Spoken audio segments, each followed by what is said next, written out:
The photo was massive, blown up across the LED wall in the company's lobby, 12 feet high and backlit like a damn Times Square ad.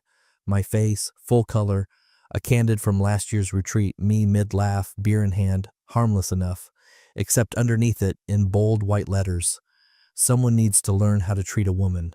Signed, hashtagged, and watermarked by the Wellness and Equity Division. I stood there for a second longer than I should have, just long enough to feel the prickle of 30 pairs of eyes pretend not to notice me. And she was there. Melissa, head of HR, queen of the fourth floor, sipping her chai latte like she hadn't orchestrated a public beheading disguised as empowerment. She didn't even look up. She didn't have to. That smug little twitch in her cheek said enough. She knew I'd seen it. She wanted me to see it. I didn't flinch. I didn't rage. I walked past her like I was just another Monday-hating cog in the corporate wheel, even nodded at the security guard who suddenly found his clipboard fascinating. My badge beeped at the elevator, doors opened, and I rode up alone, my reflection staring back at me in the mirrored panel, asking a single quiet question. "You ready now?" Because I had been. For months. Melissa thought the silent treatment I'd given her at home was passive aggression. She thought my long walks, my quiet dinners, my lack of petty retaliation meant defeat. What she didn't realize, what she never understood, was that silence from a man like me isn't surrender, it's strategy. What she also didn't realize is that the only reason that LED wall was still shining was because I let it. The thing about Melissa, she wasn't always this reckless. Early on, she played the long game. Passive barbs, innocent stories shared off the record with her HR lieutenants. Framed as jokes, of course. Eric thinks board meetings are the time to argue semantics. He doesn't believe in tone policing. What a shocker, right? I didn't catch on at first. Not until I overheard my name in a conversation that died the moment I entered the kitchen on 14. Not until the intern I mentored started avoiding my eye like I'd microwaved a tuna sandwich in the break room. That morning in the lobby, I knew the humiliation wasn't the beginning, it was her coronation. That's why I didn't yell. I didn't demand the screen be turned off. I just sat down in my office, closed the blinds, and opened a folder labeled Protocol Echo. I'd started it 8 months ago, not because I was paranoid, because I was married to Melissa. If you're still with me here reading this and you've ever been blindsided in front of people who used to respect you, go ahead and follow, because more than 90% of you read these without subscribing. And it's that simple click that lets our small team keep telling the stories that need telling. But back to Melissa. She'd been laying the groundwork for months. Whispers about my tone, exaggerations of our personal disagreements rebranded as concerning domestic behavior. Nothing concrete, just enough to make people look twice, just enough to make them unsure. And now with that post in the lobby, she'd moved from subtle to theatrical. What made it worse? She'd used company resources, scheduled it through internal messaging, tied it into the monthly DEI campaign, framed it like a teachable moment. And since we were married, she'd argue it was inspirational, personal growth, or worse, art. I had lunch in my office that day, skipped the cafeteria, my door stayed closed, let her bask, let her feel invincible. Meanwhile, I sent 3 emails, not to her, not to Atil, to people 2 floors above her salary band, people who didn't need to see a woman holding a chai latte in front of a Burning Man's face to understand what liability looked like, people who'd been asking me quietly if there was anything off in HR lately. Still, I said nothing to her. That night at home, she pretended everything was normal. She kissed my cheek, made pasta, asked about my day like she hadn't tried to gut me in front of our peers. "You're quiet again," she said, swirling wine. "Is it work stress or just your ego bruised again?" I poured myself a scotch and raised an eyebrow. Hard to say, though I do wonder what the ethics committee would think about the head of HR publishing anonymous domestic accusations on internal media walls. Her smile faded, just a flicker, but enough. "It's inspirational content, Eric. You really need to grow a thicker skin." "Of course," I said, sipping. "Because nothing says leadership like a passive-aggressive smear campaign in Helvetica Bold." She looked away. That moment, that's when I knew. She hadn't thought anyone would push back. She thought she could drape herself in victimhood and no one would check her stitching. But the stitching was already unraveling. And I wasn't just tugging at threads. I'd woven the rope. 3 months before she decided to turn our marriage into a TED Talk on betrayal, I stood outside conference room B4 with a lukewarm coffee in one hand and the last scraps of my professional dignity in the other. Inside, I could hear them laughing. Melissa's unmistakable staccato giggle, followed by the smoother voices of our senior HR partners, the kind who end every sentence with "just between us." They were talking about me, not by name, not directly, but I know what a weaponized anecdote sounds like when it's dressed in corporate buzzwords.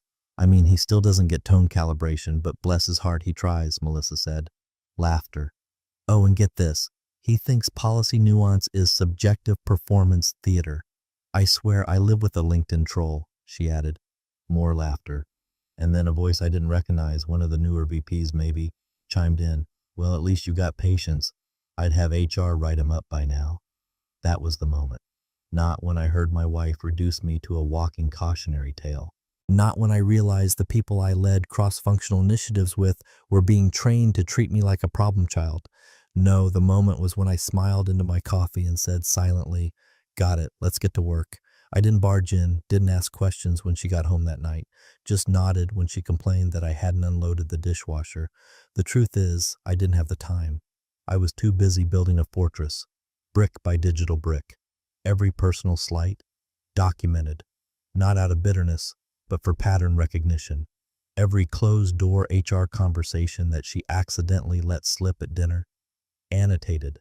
Every anonymous complaint that suspiciously mirrored something I'd said to her in confidence, cataloged. She didn't know I was logging into our firm's public SharePoint archive every night like it was Netflix, downloading policy manuals, old memos, digital breadcrumbs she'd left behind over the years, misuse of employee wellness budgets, overriding promotion protocols for a friend of a friend, off the record, mental health flags she casually mentioned during board updates, which I now knew were not only unethical, they were legally radioactive.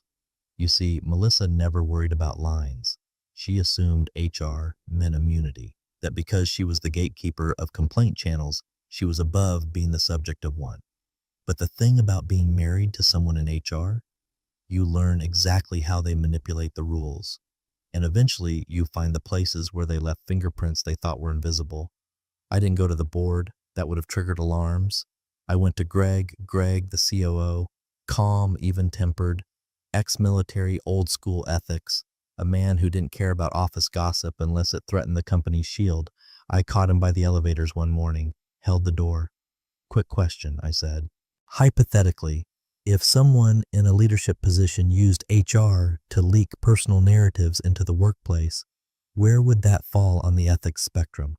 He blinked once. "Hypothetically, let's say it's not name-based. Let's say it's story-based, about someone close to them, enough to shift perception, influence hiring decisions, create undercurrents." Greg stepped off the elevator. "Send me a note," he said. "No names, just facts. Quietly." I sent the email that night. Bullet points, dates, policy references, no emotion. Just clinical, curated facts that smelled like gasoline. Greg's reply came the next day. "Received, reviewing with legal." Melissa had no idea. She still came home bragging about another great day, mentoring junior associates. She still corrected my grammar over dinner, still made jokes about how the IT guy couldn't stop staring at her legs, still called me bitter when I didn't laugh. But something started changing. Greg began inviting me to closed-door briefings I'd never been included in before, quiet meetings on compliance culture, task forces, internal pulse checks. He called it strategic advisory inclusion, but I knew what it was. He was checking me for consistency, making sure I wasn't swinging an axe. I wasn't. I was handing him the wood and showing him where the termites were. And Melissa? She doubled down, started using phrases like problematic masculine communication in team emails, hosted a training session on subtle toxicity in leadership culture, which I later confirmed included a case study that matched our marital dispute from 3 months earlier, down to the screaming match that never actually happened. I didn't scream, I recorded. I started asking pointed, legal-sounding questions in team syncs. Are we logging emotional data in employee performance files now?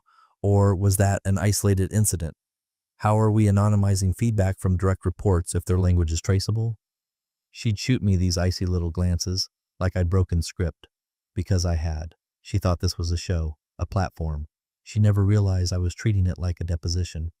At night, I'd look at her across the living room, her legs tucked under a blanket, wine glass balanced on a knee, scrolling her phone like the empress of our castle, and I'd think, you still think I'm the audience. But I wasn't. I was the back channel.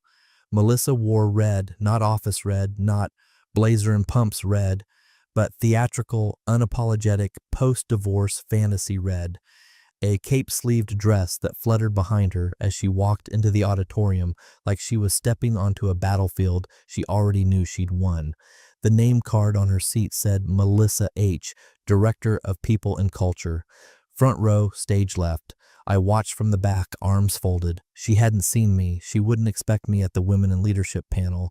It wasn't my scene, and frankly, it hadn't been hers until 3 weeks ago when HR suddenly discovered the optics of radical accountability. And Melissa, she'd become the mascot. The narrative had calcified fast. Around the office, I was the husband. Faceless, voiceless, conveniently misquoted, the one who talked down to her in meetings, who dismissed her input, who maybe even had control issues. No one said these things directly, of course, but you could feel it in the temperature drop when I entered a room, like someone left the fridge open and didn't want to admit they'd noticed. Melissa leaned in hard. That morning, her assistant left 2 little signs by the elevators. Empowered women empower women. They had QR codes linking to her internal blog post titled, How I Found My Voice, and Why I'll Never Apologize for Using It. I skimmed it. My favorite part was the paragraph where she refused to let a man's insecurity hijack her growth. No names, never names, just very specific shadows. At lunch, I passed her table in the cafeteria. She was surrounded by the culture crowd, marketing, recruiting, the ones who drink wine out of mugs and always talk about energy as a KPI. She was on a roll. Men like him never think there are consequences, she was saying, loud enough that 2 tables over paused mid-chew. They'll bulldoze, undermine, and still expect to be handed credit. Then when someone calls it out, they go silent. She made a zipping motion across her lips. That silence? That's guilt. That's fear. They laughed. They nodded. One of them actually said, You're so brave. Brave, I'll admit it. That one burned. Not because I needed defending, but because it was so efficient. She was scripting the entire company's perception using borrowed language and half-truths, and no one was fact-checking. After all, she was head of HR. Who fact-checks the fact-checker? I walked past her table without stopping, without looking. She didn't even blink. I wasn't a threat. I was background. But that afternoon, while she posted a glossy photo from the panel, her on stage, chin raised, captioned, Standing up even when it's personal, I was sitting with Alan, a labor attorney I'd worked with years ago during a union negotiation on the West Coast. He flipped through a binder I'd compiled, redacted emails, annotated meeting transcripts, internal surveys that mysteriously vanished after negative feedback on HR leadership approach. This, he said, tapping a section highlighted in orange, this is dicey. It's her protected identity, I replied. Alan raised an eyebrow. No, that's the part they'll use to defend her. But this? If she's manipulating internal frameworks for personal narratives while exercising HR authority, that's weaponized policy. That's fireable. I didn't smile. I didn't nod. I just handed him the next folder. Melissa was busy being brave. I was busy being meticulous. At home that night, she was radiant, still glowing from her standing ovation. She walked into the kitchen barefoot, wine in hand, said, You missed a really important event today. Oh, the panel? I said, not looking up from my laptop. No, I caught the highlights. Great caption. She froze for a moment.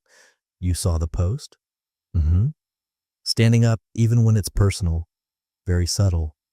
She tilted her head. It's not about you, Eric. Of course not.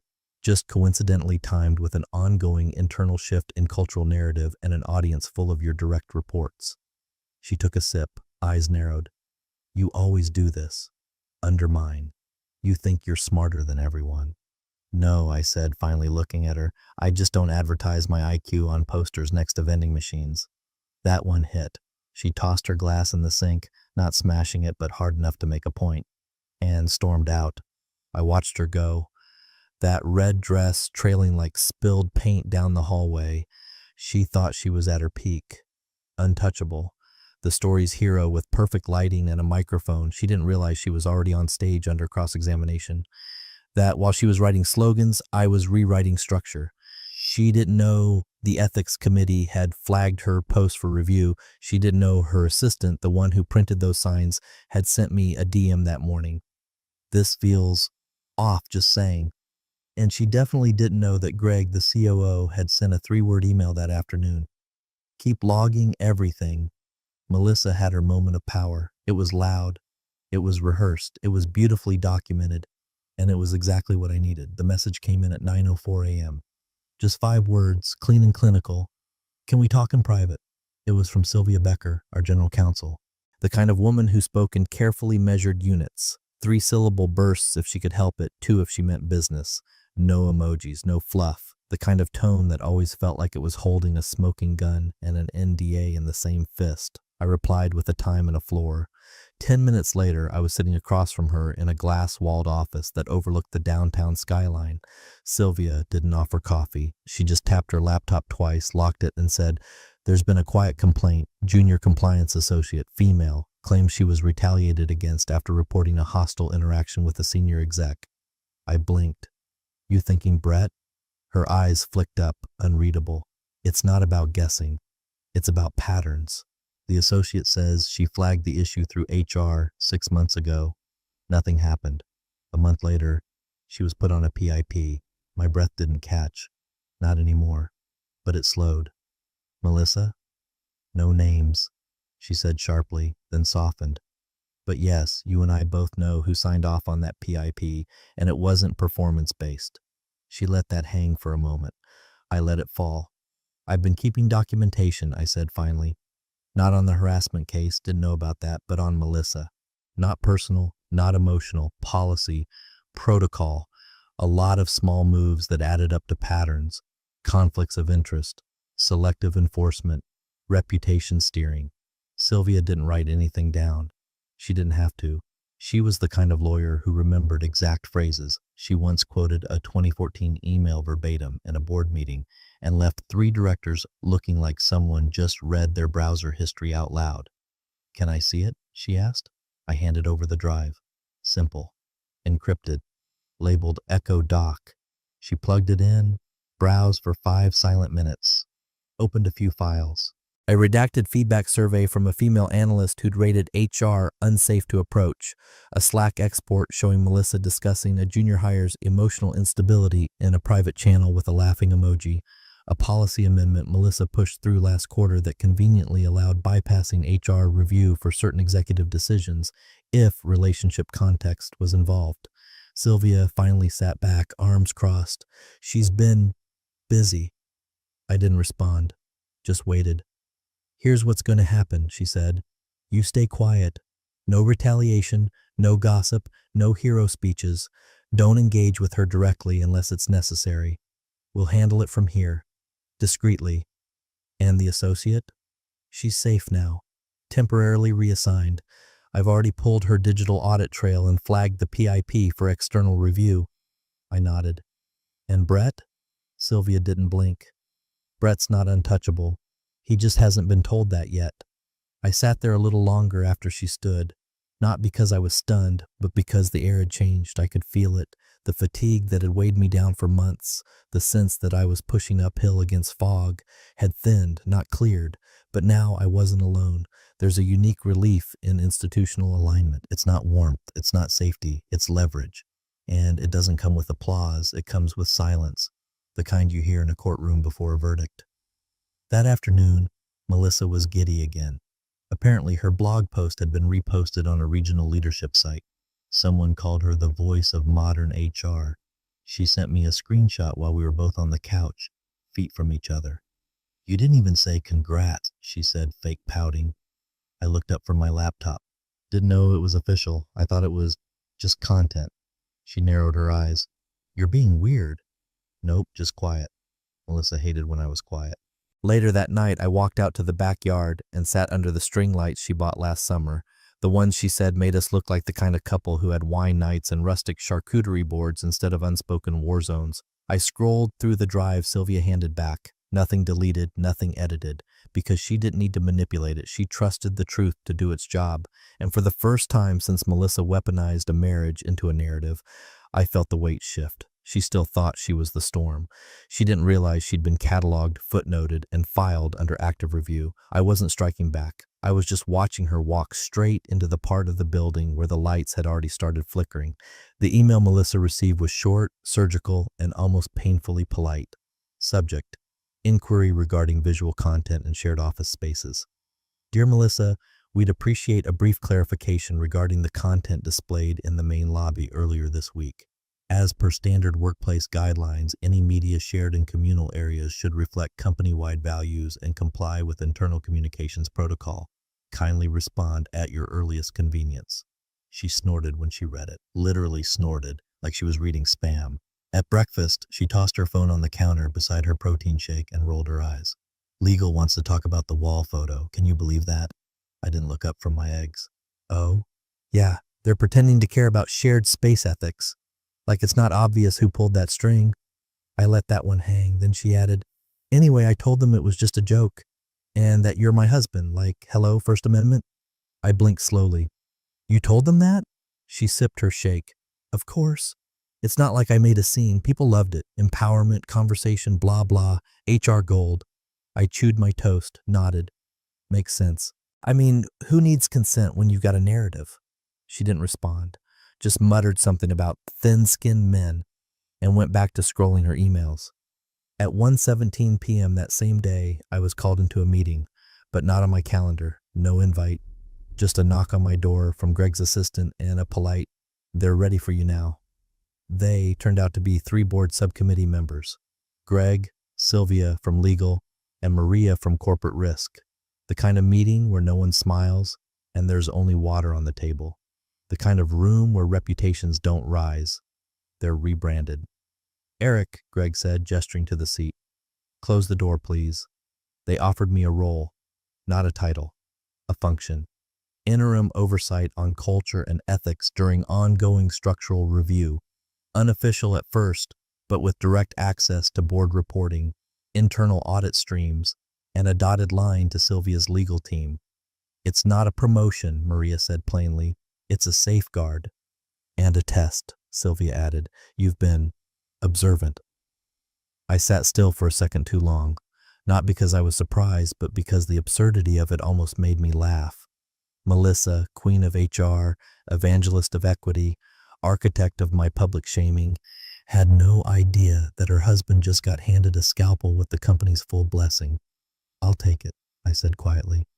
Keep it quiet, Greg nodded. Don't change your walk, don't gloat, just watch. That was the easiest thing they could have asked of me. By 4:00 p.m., Melissa still hadn't heard. At 4:26 p.m., she did. It came from payroll. She stormed into my office like a gust of entitled wind, eyes already narrowed. Someone just told me you're in charge of ethics now. Her voice was a notch too loud for hallway decorum. I looked up slowly, blinking like I had just been interrupted mid-spreadsheet. Huh, rumors really get around. Eric, don't play coy. Did you seriously take some secret compliance job behind my back? I shrugged. It's interim. Technical oversight, not authority. You'd know that if you weren't too busy uploading motivational memes. Her jaw clenched. You went to Greg, didn't you? You've been spinning stories about me. I leaned back. I don't need to spin anything. You narrate enough for both of us. She stared, flared her nostrils like she was trying to suppress the urge to claw through glass. You've always been threatened by my visibility. Now you're using back channels to... Melissa, I interrupted quietly, if you're this concerned about chain of command, you might want to reread section 3.1.4 of your own compliance handbook. She froze. That number meant something to her. It was the section outlining abuse of positional authority in internal communications. She blinked, stepped back, and tried to recover. Whatever. I'll talk to legal. Oh, please do, I said, smiling. They've been meaning to talk to you too. And then, the moment that really sold it, she walked away. Not stomped, walked carefully, quietly. Her heels didn't click. That's when I knew the power shift wasn't just rumor, it was becoming gravity. That night at home, she tried again. Cooked, small talk, a weird throwback playlist she hadn't used in years.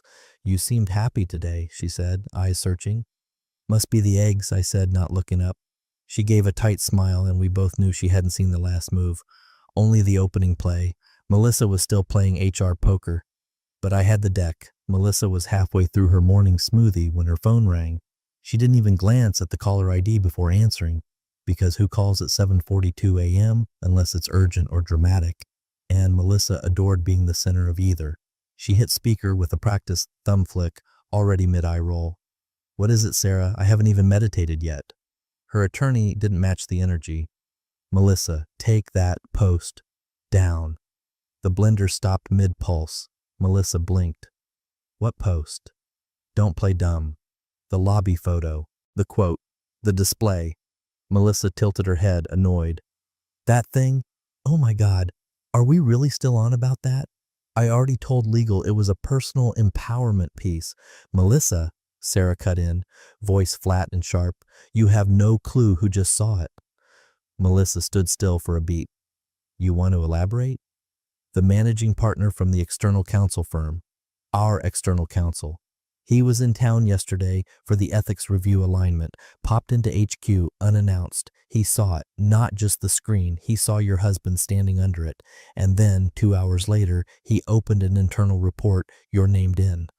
There was a silence long enough to hear the whir of her Vitamix winding down. "I'm not named in anything," Melissa snapped, the tremor slipping beneath the surface of her voice. "Eric's been whispering to legal, sure, but I haven't done anything actionable." "You're not the subject. That's not the problem." "Then what is?" "Eric's listed as a cooperating witness in a harassment claim tied to someone you protected. You signed off on shielding that executive from investigation. It's not just HR procedure anymore, Melissa. It's liability, and you just publicly posted a targeted display against a flagged witness." Melissa's blood ran cold, not because she believed she was wrong, but because she hadn't considered the optics. She had always counted on her narrative controlling the temperature. A whisper here, a phrase there, but now she was the one being interpreted. "I didn't name him," she said, desperate now. "It's a quote. It's symbolic. It's his face in your building on your watch while his name appears in an ongoing legal probe. Pull it down now." Melissa didn't answer. She was already opening the internal content system on her iPad with trembling fingers. Her password didn't work on the first try. Sarah didn't wait for a response. The managing partner flagged it to Greg directly. "This is above HR now. Legal's stepping in." The call ended. Melissa stood in her kitchen, barefoot, the sun rising outside the window like it didn't care that her career just got set on fire. Upstairs, I was tying my tie, listening, not intentionally, just with years of practice. She came to the bedroom doorway a minute later, face pale, phone dangling like a broken limb. "You're going to tell me you didn't know he was in town," she said. I looked at her in the mirror, adjusted the knot. "Who?" "External counsel." "Oh." I blinked innocently. "No, that must have been inconvenient. You could have warned me." I turned. "Why would I do that? You said it was art." She opened her mouth, closed it.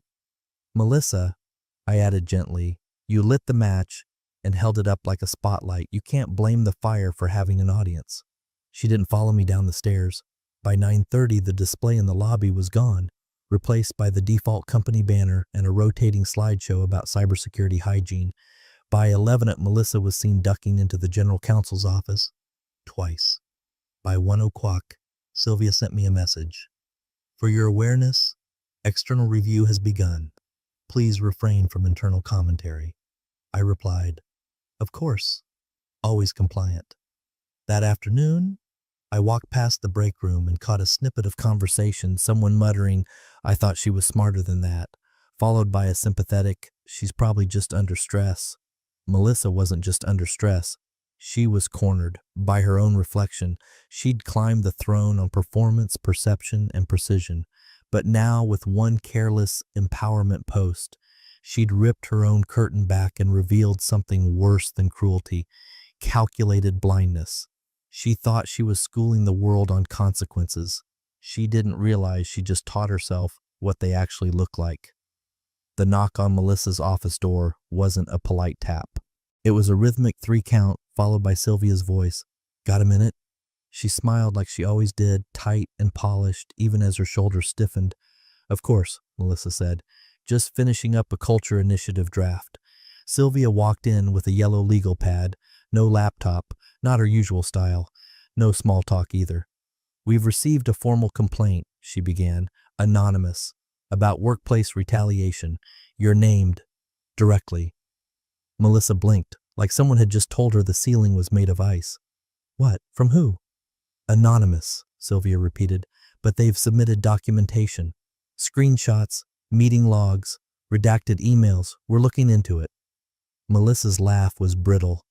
"Sylvia, come on. This is obviously blowback from that display thing. I already removed it. This is people piling on. That's not all," Sylvia continued, unfazed. "3 more complaints came in after yours. 2 from former employees, 1 from your department, all painting a consistent picture." Melissa's smile faded now. "What picture?" "A pattern," Sylvia said, voice low, "of bullying, selective promotion, targeted internal reviews, emotional retaliation." Melissa stood up. "You think I retaliated against people? Do you have any idea how much I've done for this company's culture? That's precisely what we're reviewing." That afternoon, the emails began. HR flagged 2 team members for confidential interviews. Legal copied Greg on the chain. Then came the BCC waves. Employees whispering in Slack channels, checking calendars, muting group chats. Melissa's inner circle tightened like a noose. I wasn't copied on anything. Not directly. I was simply told, in a single message from Sylvia, "You may be contacted to confirm timelines. Please do not discuss with the subject." The subject. Melissa. At home that night, the air felt like static. She was already seated at the kitchen island when I walked in, her wine untouched, her expression unreadable. "So," she said flatly, "you've officially made me a target." I put my keys down. "That's not how this works." "Oh, please, you lit the fire and now you're watching me burn from the balcony like some smug martyr." I pulled open the fridge. "I haven't submitted anything. I haven't said your name once." She stood up suddenly, voice rising. "That's bullshit, Eric. This started the second you slithered into that ethics chair. You think I don't know how influence works around here?" I shut the fridge door.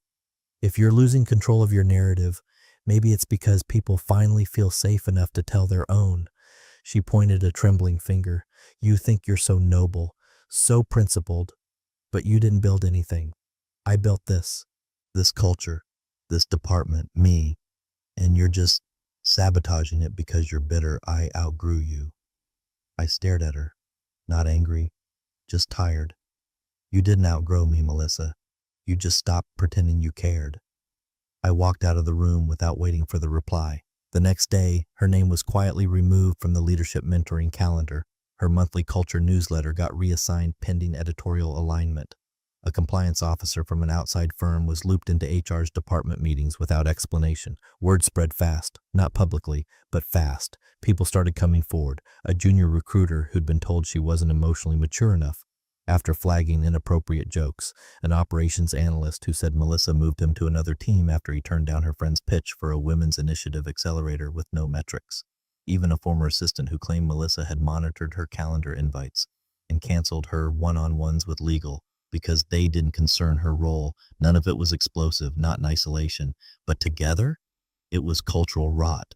And now, exposed to sunlight, I kept my head down, reviewed policy drafts, rewrote the oversight guide for internal feedback handling.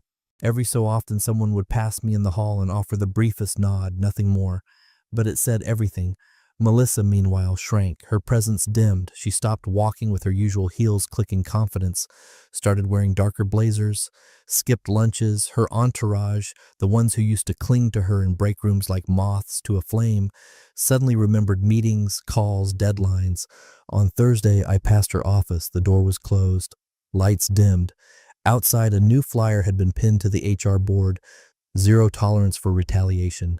A safe workplace is a shared responsibility. No signature, just the company logo. I didn't smile. But I did pause. Melissa once told me she believed fear was a tool. Make them respect you, or at least fear disappointing you. It gets the job done. Now, she wasn't feared, she was avoided, an HR ghost in her own haunted house. And the house was talking. It happened on a Wednesday. No warning, no scheduled meeting, no leadership summit pretense to pad the blow. Just a simple calendar invite labeled HR Update, closed session. Melissa didn't even make it to the room.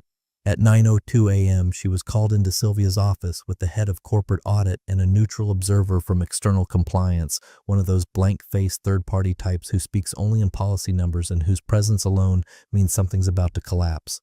By 9:35, she was suspended, administrative leave, full benefits, no access to internal systems, badge locked, laptop collected, pending further investigation into departmental conduct and workplace retaliation.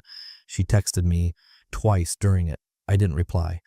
At 10:12, the all-hands memo hit inboxes, no name mentioned, but the message might as well have been tattooed across her office door. Effective immediately. Oversight of HR will transition to interim compliance leadership. We remain committed to a safe and respectful environment for all employees. Zero tolerance for harassment, retaliation, or intimidation, regardless of title, tenure, or seniority. No one said her name aloud. They didn't have to. Every hallway conversation, every Slack ping, every sidelong glance already knew. By noon, the HR team was split, literally. Desks reassigned, calendars rerouted. Two of Melissa's closest allies were quietly redeployed to data privacy and vendor relations, departments infamous for swallowing people whole and never spitting them back out. The walls were shifting, and Melissa, she was packing. I saw her in the corridor outside her office, clutching one of those sad brown boxes you only ever see in movies and HR nightmares. Her diplomas were gone from the wall. Her empowerment is not optional mug wrapped in bubble wrap. A framed photo of us from 5 years ago at a company awards dinner, tucked face down beneath a stack of notebooks. She didn't look up when I passed. I stopped, just for a moment. She finally glanced at me. Her eyes were hollow, not from crying, but from realization. "This is temporary," she said. Not to me, to herself, maybe. "They have to follow protocol." I nodded once, a slow, "Sure, protocol." And then I walked on. No satisfaction, no smirk, just a nod. Let her feel the quiet, the way she once wielded it, like a blade. That afternoon, facilities removed the custom signage outside her glass-walled office. Just peeled it off like it was nothing. Her name, her title, gone in seconds. I watched it happen from the other end of the hallway while pretending to scroll through reports. No one else looked. That's what silence looks like in a corporate setting. It's not avoidance, it's survival. Later that day, Greg stopped by my office. He didn't sit, just stood at the doorway holding a plain folder. "Her access has been locked. She's officially out pending review." "Understood," I said. He paused. "There may be a push to make some of your interim responsibilities permanent." I figured. "You okay with that?" I looked at my desk, the same desk I'd quietly survived at for years, while Melissa narrated my downfall in 1,000 small cuts. "I'm fine with quiet roles," I said. He nodded, left the folder, and walked out. Inside was a single sheet of paper, a revised reporting structure draft with my name at the top under Culture and Ethics Strategy, Interim Lead. No ceremony, no champagne, just a name, a function, and silence. That evening, I left the office late, walked past Melissa's now dark room, empty, stripped. The chair still spun slightly from where someone, probably facilities, had wheeled her desk away. Outside, the sun was setting behind the glass, painting the lobby in long shadows, the same lobby where her quote once hovered over my face like a verdict: "Someone needs to learn how to treat a woman." Now it was blank, not replaced, not filled, just empty. Sometimes justice doesn't come with applause. Sometimes it comes in locked login screens and redirected emails. Sometimes it just means walking past a box of broken illusions without blinking and nodding. It ended not with a bang, but with an HR template. 2 weeks after her suspension, Melissa submitted her resignation via encrypted email. No subject line, no goodbye Slack message, no dramatic flourish. Just a PDF titled "Voluntary Exit M. Hartwell Final.pdf" with her signature in the bottom right corner and a checkbox that read reason for departure personal. There was no press release, no LinkedIn post announcing her next adventure, no awkward cupcakes in the break room. The people and culture team, what was left of it, deleted her staff profile without ceremony. Her smiling headshot, once used for every diversity panel and corporate newsletter, vanished from the firm's leadership page overnight. The cached version lingered for another day before the server flushed it like a fading memory. I didn't ask what her exit interview looked like. I imagined she showed up with lipstick 2 shades too bold, said something about being ready for new growth, and signed the same form she used to hand out to underperformers with polite venom. She probably smiled, nodded, and refused to blink. That's how you erase a queen in corporate, not with fire, but with formality. The building barely noticed. Someone else took her office. Her quotes came off the break room walls. The pink posters about emotional labor and powerful women don't ask, they take, were quietly recycled. HR was now run by a quiet woman from finance who didn't care about narratives, only ratios, risks, and response times. And me, I received a confidential offer to make my interim role permanent. Executive Director, Culture Strategy and Compliance. I didn't celebrate, didn't tell anyone beyond the legal team and Greg, just changed the email signature and kept working. No glass clinking, no speeches, just clean authority in quiet corridors. Melissa, however, couldn't let it go. The text came in at 11:43 p.m. on a Tuesday night. No greeting, just a single sentence. Was it really worth it? I stared at the screen for a long time. Not because I was debating a reply, but because of how revealing it was. Even now, even after the suspension, the complaints, the silence from her once loyal circle, she didn't ask what she did wrong. She didn't ask how she hurt people. She asked whether my response had been worth it. The difference between guilt and ego is subtle, but in her case it screamed. I didn't respond. What could I possibly say? That watching her unravel had felt like justice? That silence was more satisfying than shouting? That I no longer viewed her as a person but as a case study? She didn't deserve the truth. She deserved the vacuum. The next morning, I deleted the thread. No archive, no receipts. That same day, the internal team sent out the revised organizational chart. My name sat neatly under ethics strategy with a dotted line to legal and risk. 2 hours later, the facilities team updated the placard in the lobby. Not a quote, not a photo, just a simple screen. We move forward together with integrity. It cycled between that and a slideshow of employee spotlights, real ones, names that had never been given attention before. Melissa's fingerprints were gone, not scrubbed, just naturally faded, like chalk in the rain. And me, I wasn't the hero I never claimed to be. I let things fester. I kept receipts instead of fighting back early. I knew things I could have exposed sooner. But I played the long game because I wanted her to feel the silence she weaponized, trapped inside a building where even her own echo stopped answering. Was it worth it? That wasn't the question. The real question was, how long did she think there'd be no cost at all? And the answer had finally arrived, itemized, formal, and in her own inbox. 3 months later, the LED wall in the lobby came alive again. Not with slogans masked as vengeance, but with something quieter. A rotating display titled Foundations. Black background, white serif font. A series of photos, longtime employees, project leaders, behind-the-scenes problem solvers. No quotes about breaking barriers. No forced empowerment branding. Just a quiet acknowledgement of the people who'd held the company steady when everything threatened to split. My photo was the 5th slide in the cycle. Not the biggest, not the first, but centered. Black and white, nothing flashy, just me at a town hall from 5 years ago. Arms crossed, slight half smile, listening to someone speak. Beneath it, a single sentence in gray italics. Integrity isn't loud, but it lasts, no name attached. You'd only know it was me if you knew me, and somehow that made it heavier. At 4:46 p.m. that Thursday, Melissa walked in through the side entrance alone with a company-issued envelope under one arm, the kind used for badge returns and last-minute tax forms. She wasn't wearing her power heels, no bold lipstick, just flats, and that neutral beige blazer she used to make fun of in other women. She didn't expect an audience.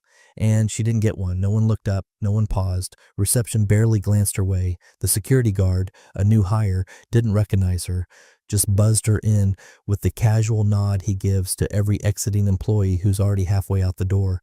But she stopped, right in front of the display. I happened to be in the meeting room to the left, glass walls, full view of the lobby, a weekly ethics alignment sync with legal and risk. Sylvia was speaking. Greg was flipping through notes. I was mid-sentence when I saw her. Melissa stood in front of the screen longer than anyone else had all day. She looked up at the slides as they rotated, paused when mine came on. Her eyes locked onto it like she wasn't sure whether to laugh, cry, or just keep pretending none of it had happened.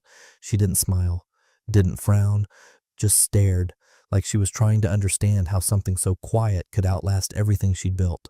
She looked around. No one looked back. I saw her spot me through the glass. Our eyes met for a fraction of a second. She opened her mouth slightly. A flicker of something. Regret, shock, maybe just habit.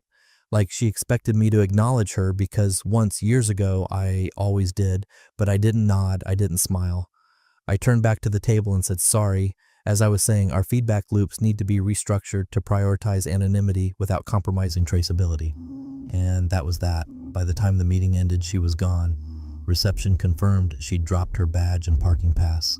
Didn't say a word. Walked out quietly. Just another exit in a long list of them. That night, I stayed a little later, watched the slideshow run again from the far side of the lobby. A few employees passed it, some paused, some didn't. The world was moving on. The plaque didn't make noise. It didn't need to. Melissa once believed power was being seen, heard, admired. Now she'd been seen by no one, heard by no one, remembered by almost no one. Her final moment in that building wasn't a confrontation. It wasn't a collapse. It was a footnote. And for a woman who once turned HR into a weaponized theater of control, that was the deepest cut. No applause, no headlines. Just a quiet slide and a slow rotation, reminding the few who still paid attention that sometimes the most dangerous man in the room is the one who doesn't need to speak to win.